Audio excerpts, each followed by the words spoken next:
Руководство Абхазии сдает нелояльных к ним граждан своей страны.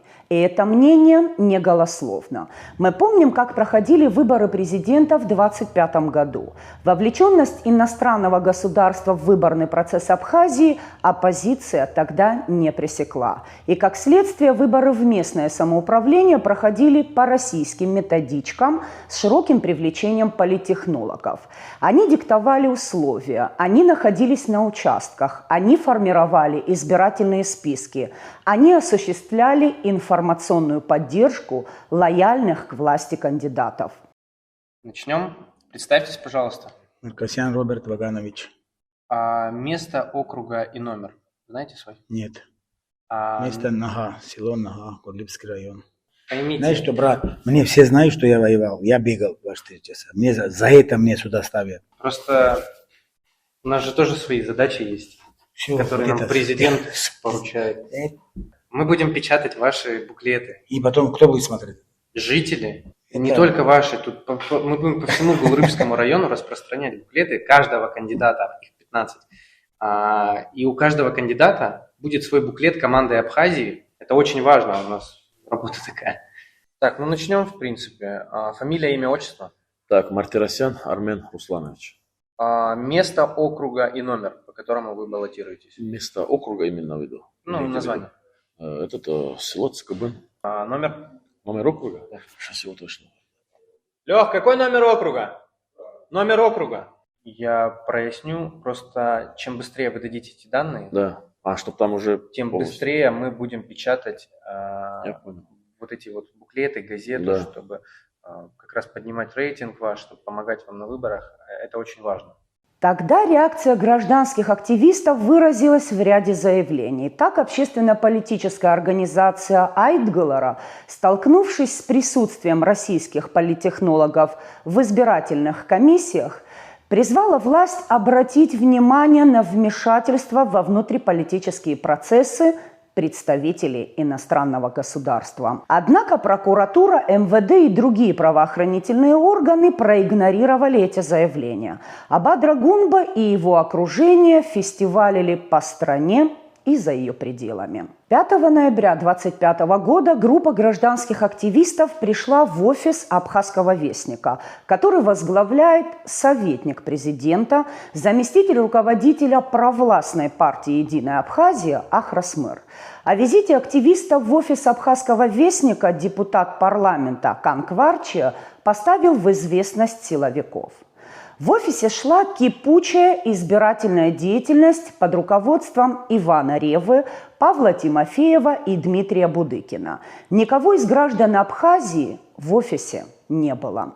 Активисты потребовали разъяснений по поводу нахождения в абхазском СМИ избирательного штаба под руководством вышеобозначенных политтехнологов. Произошел конфликт. И находившиеся у штаба силовики забрали Реву, Тимофеева и Будыкина. Спустя некоторое время они вывезли российских политтехнологов за пределы Абхазии, сопроводив их до государственной границы с Россией. Никакого уголовного дела против иностранных граждан, вмешавшихся в выборный процесс в Абхазии, возбуждено не было. Между тем, Рева и его коллеги на территории России подали заявление для возбуждения уголовного дела против депутата парламента Кана Кварчия и неизвестной группы лиц. Немного позже неизвестная группа лиц обрастет именами.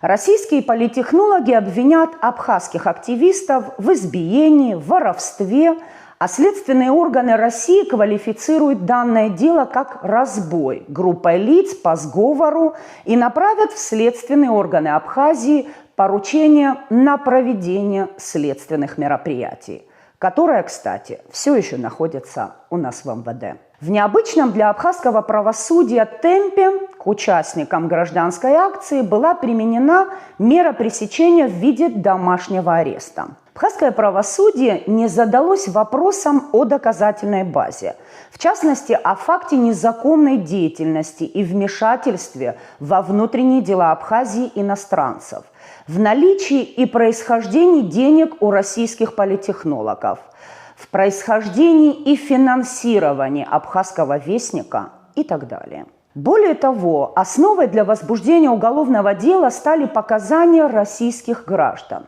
которые якобы были избиты и ограблены чуть ли не при фактическом присутствии абхазских силовиков. Между тем, в показаниях Ревы, Тимофеева и Будыкина присутствуют абсурдные фрагменты. В частности, они умудрились поименно опознать не только публичных лиц, но и людей, которых не было 5 ноября на территории Абхазии. Есть и совсем смешные моменты в российском уголовном деле.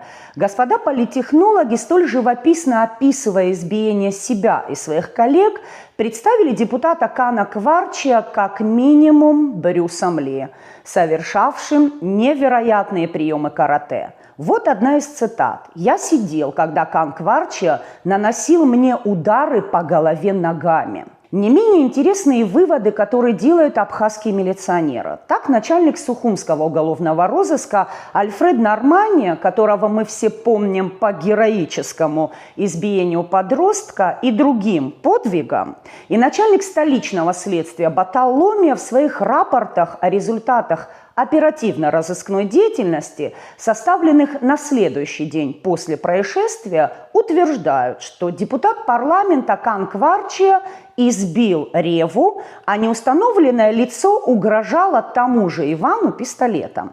Одновременно с этим группа неустановленных лиц наносила Реве удары по телу. Рапорты сухумских милиционеров Ломия, Нормания и других абсолютно идентичны. Силовики также указывают на еще одного фигуранта – меня, журналиста Низ Фуаршба, и утверждают, что я незаконно требовала документы, подтверждающие право Ревы, Тимофеева и Будыкина на трудовую деятельность в Абхазии, а также приостанавливала видеосъемку, когда их избивали. Конечно, у меня могут быть провалы в памяти, но существует видеозапись, по которой нетрудно было бы установить факт приостановки съемки, не ссылаясь на ложные утверждения группы российских политтехнологов. Но для этого необходимо желание абхазских силовиков в независимом расследовании. Результатом ретивости наших силовиков и других представителей власти, крышующих иностранных политтехнологов, стало уголовное дело, возбужденное в России против граждан Абхазии, в том числе и тех, кого не было в Сухуме и в Абхазии в обозначенный день, а также тех, у кого нет российского гражданства. На этой неделе в Сочинском суде завершается процесс по обвинению гражданина Абхазии, не имеющего российского гражданства, депутата парламента Кана Кварчия в совершении тяжкого преступления. Российское правосудие требует для оппозиционного абхазского политика Кана Кварчия 10 лет тюрьмы. Тем самым Россия демонстрирует полное игнорирование независимости Республики Абхазия, сознательно пренебрегает законами Абхазии, гарантирующих депутатам неприкосновенность, и решение парламента Абхазии, отказавшего в снятии неприкосновенности с депутата из-за необоснованности предъявленных обвинений. Несложно догадаться, что российский суд вынесет обвинительные приговоры и другим общественным деятелям Абхазии. Но в данной истории нас беспокоит не столько решение давно скомпрометировавшего себя российского правосудия, сколько бездействие абхазских властей, которые способствуют преследованию патриотов страны со стороны иностранного государства. За все это время Бадра Гунба не выполнил своих обязанностей по защите прав и свобод граждан Республики Абхазия. Более того, торги о дальнейшей судьбе фигурантов уголовного дела активно проводит глава администрации президента Беслан Эшпа. Он предлагает им в режиме лайт сесть в тюрьму, согласившись с ложными обвинениями Ревы, Будыкина и Тимофеева. Его не смущает и то, что данное предложение поступило и в адрес журналистки, исполнявшей свой профессиональный долг, освещая данное происшествие. Бадре Гунба и его компании, похоже, весьма импонирует идея уничтожения чужими руками не только независимых СМИ, но и своих оппонентов. Хотелось бы напомнить Бадри Гунба, что такое следование чужим стандартам рано или поздно вернется к нему бумерангом, и защищать его будет некому.